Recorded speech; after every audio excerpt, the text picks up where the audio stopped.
ఆంధ్రప్రదేశ్ రాష్ట్ర వ్యాప్తంగా రైతులందరూ కూడా ఎదురు చూస్తున్న ఒకే ఒక్క పథకం అన్నదాత సుఖీభవ. అదేనండి రైతు భరోసా పథకం. మనకి గతంలో 13,500 రూపాయలు సంవత్సరానికి 3 విడతలుగా ఇచ్చేవారు. ఆ 13,500లో 6,000 రూపాయలు సెంట్రల్ గవర్నమెంట్ పిఎం కిసాన్ ద్వారా అయితే వస్తూ ఉండేవి. అయితే ఇప్పుడు అన్నదాత సుఖీభవ పథకంలో సెంట్రల్ గవర్నమెంట్ అంటే మోడీ గారు ఇచ్చే 6,000 రూపాయలతో పాటు రాష్ట్ర ప్రభుత్వం 14,000 రూపాయలైతే భరించనుంది. అయితే త్వరలోనే అన్నదాత సుఖీభవ పథకానికి సంబంధించి రైతులందరికీ కూడా డబ్బులు అనేవి జమ కాబోతున్నాయి. ఈ జూలై నెలలోనే బడ్జెట్ అనేది ప్రవేశపెట్టబోతున్నారు. బడ్జెట్ అనంతరం రైతులందరికీ పంట పెట్టుబడి సహాయం కింద నిధులు అనేవి రాష్ట్ర ప్రభుత్వం విడుదల చేయబోతుంది. అంటే రైతులకి జూలై నెలలోనే డబ్బులు అనేవి వస్తూ ఉన్నాయి. ఇక రైతుల కోసం అన్నదాత సుఖీభవ అంటూ పేపర్ స్టేట్మెంట్ కూడా వచ్చింది. సో దీన్నైతే ఒకసారి చూద్దాం. ఈ వీడియోని ఎక్కడా స్కిప్ చేయకుండా చివరి వరకు చూడండి. అలాగే ఈ వీడియో నచ్చితే మీ ఫ్రెండ్స్కి మీ ఫ్యామిలీ మెంబర్స్కి షేర్ చేయండి. వాళ్ళకి ఈ ఇన్ఫర్మేషన్ యూజ్ అవ్వచ్చు. అలానే ఒక చిన్న లైక్ చేసి మా ఛానల్ని ఎంకరేజ్ చేయండి. ఇక వివరాల్లోకి వెళ్తే రైతుల కోసం అన్నదాత సుఖీభవ ఏటా 20,000 రూపాయల లబ్ధి త్వరలోనే అందుబాటులోకి వెబ్సైట్ అనేది రాబోతుంది. రాష్ట్ర ప్రభుత్వం రైతుల కోసం శుభవార్త అయితే చెప్పింది. త్వరలోనే అన్నదాత సుఖీభవ కానీ లాంఛనంగా ప్రారంభించనుంది. దీని ద్వారా ప్రతి రైతుకు కూడా 20,000 రూపాయలు లబ్ధి చేకూరనుంది. గత వైసీపీ ప్రభుత్వం ఏర్పాటు చేసిన వైఎస్ఆర్ రైతు భరోసా పేరుతో ఏడాదికి 13,500 అయితే ఆర్థిక సహాయం కింద పంట పెట్టుబడి నిమిత్తం ఇవ్వటం జరిగింది. అందులో కేంద్ర ప్రభుత్వం ఇస్తున్న 6,000 రూపాయలు కూడా ఉండేవన్నమాట. తాజాగా కూటమి ప్రభుత్వం ఈ పథకం పేరును మార్పు చేస్తూ ఉత్తర్వులు అయితే జారీ చేసింది. అన్నదాత సుఖీభవగా ఈ పథకం పేరు మార్చింది. అదేవిధంగా పనిచేస్తున్న వెబ్సైట్స్ పేరును కూడా అన్నదాత సుఖీభవ అంటూ మార్చేసింది. గత ప్రభుత్వం ఇచ్చిన మొత్తాన్ని పెంచి 20,000 రూపాయలైతే అందించటం జరుగుతుంది. ఇందులో కేంద్ర ప్రభుత్వం ఇచ్చే 6,000 రూపాయలు కూడా ఉండనున్నాయి. ఇందుకోసం ఒక ప్రత్యేకమైన పోర్టల్ని అందుబాటులోకి తీసుకురావాలని రాష్ట్ర ప్రభుత్వం అయితే భావిస్తుంది. ఇందులో రైతులు తమ యొక్క ధృవపత్రాలు అనేవి అప్లోడ్ చేయవలసి ఉంటుంది. ఆ ధృవపత్రాలు ఏంటివి కూడా చూద్దాం. రైతులందరూ కూడా తప్పనిసరిగా మీరు ఈ డాక్యుమెంట్స్ని రెడీ చేసుకోండి. అందులో ముఖ్యంగా మీ ఆధార్ కార్డు తప్పనిసరిగా ఆంధ్రప్రదేశ్ నివాసులై ఉండాలి. ఆంధ్రప్రదేశ్లో ఉండే రైతులకు మాత్రమే ఈ అన్నదాత సుఖీభవ అనే పథకం ఇవ్వటం జరుగుతుంది. వ్యవసాయ శాఖ భూమి సాగులో ఉండేటట్లు చూసుకోవాల్సి ఉంటుంది. ఇక దాంతోపాటు తప్పనిసరిగా రేషన్ కార్డు కలిగి ఉండాలి.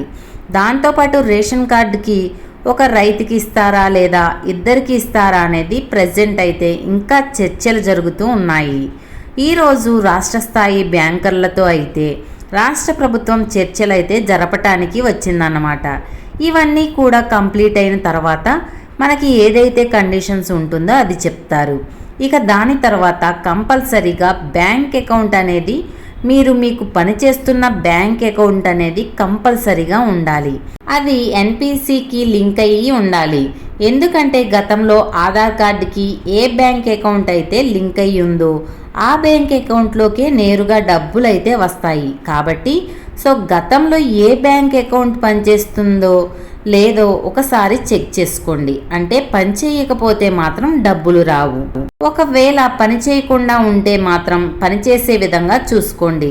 ఇక తప్పనిసరిగా మీ యొక్క ఫోన్ నెంబర్, ఈ ఫోన్ నెంబర్ అనేది తప్పనిసరిగా ఉండాలి. ఎందుకంటే మీ ఆధార్ కార్డుకి ఫోన్ నెంబర్ లింక్ అయి ఉండాలి.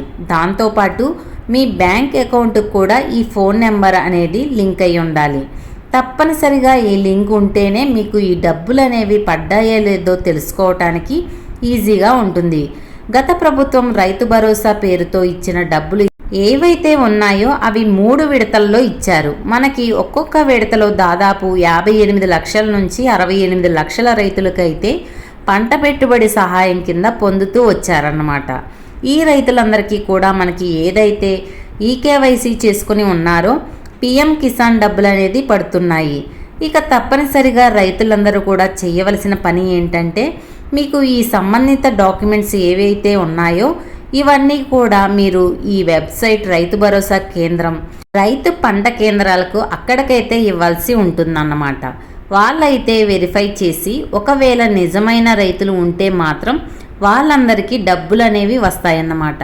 కొంతమందికి గవర్నమెంట్ ఎంప్లాయీస్ ఉన్న కుటుంబాలు ఉంటాయి, వాళ్ళ పేర్లను తీసేస్తారు. ఇన్కమ్ ట్యాక్స్ కడుతున్న వాళ్ళు కానీ వాళ్ళ పేర్లు కూడా తీసివేస్తారు. ఇలా కొన్ని కండిషన్స్ అయితే ఉన్నాయి, వాళ్ళ పేర్లు అనేవి తీసివేయటం జరుగుతుంది. త్వరలోనే దీని మీద అఫీషియల్గా అనౌన్స్మెంట్ అనేది మనకైతే రావటం జరుగుతుంది. ప్రజెంట్ అయితే రాష్ట్ర వ్యాప్తంగా ఈ అన్నదాత సుఖీభవ పథకం కోసం బడ్జెట్లో అయితే కసరత్తు అయితే జరుగుతుంది. మొదటి విడత కింద రైతులకైతే 5,000 అనేవి జమ చేయబోతుంది. రెండవ విడత 5,000, మూడో విడత 4,000 అయితే జమ చేస్తుంది. ఇక మోడీ గారు ఇస్తున్న 6,000 రూపాయలు కలుపుకుంటే ఈ 14,000 రూపాయలు ప్లస్ 6,000 రూపాయలు మొత్తం కలుపుకొని 20,000 రూపాయలు అనేవి రైతులకు అందే అవకాశం అయితే ఉంది.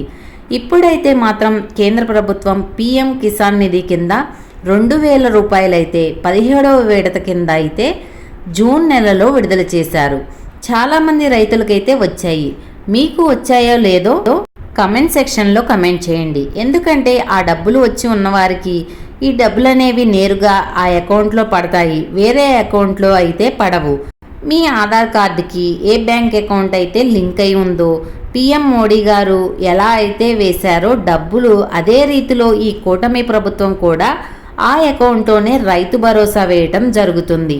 అన్నదాత సుఖీభవ పథకంలో భాగంగా మొదటి విడత అనేది 5,000 రూపాయల నుంచి 10,000 రూపాయలు అనేవి ఉంటుంది. మొదట అయితే మనకి 5,000 రూపాయలు అయితే వస్తున్నాయని సమాచారం అయితే ఉంది. దీన్ని బడ్జెట్ సమావేశాల్లో పెంచుతారా తగ్గిస్తారా అనేది చూడాలి. ప్రజెంట్ అయితే ఇది సమాచారం. దీని మీద మరిన్ని అప్డేట్స్ వస్తే రైతు భరోసా అదే అన్నదాత సుఖీభవ గురించి మన ఛానల్లో అప్లోడ్ చేస్తాను. ఈ వీడియో నచ్చితే లైక్ చేసి మన ఛానల్ని సబ్స్క్రైబ్ చేసుకోండి. పక్కనే ఉన్న బెల్ ఐకాన్ మీద క్లిక్ చేయండి. మరొక కొత్త అప్డేట్తో మీ ముందుంటాను.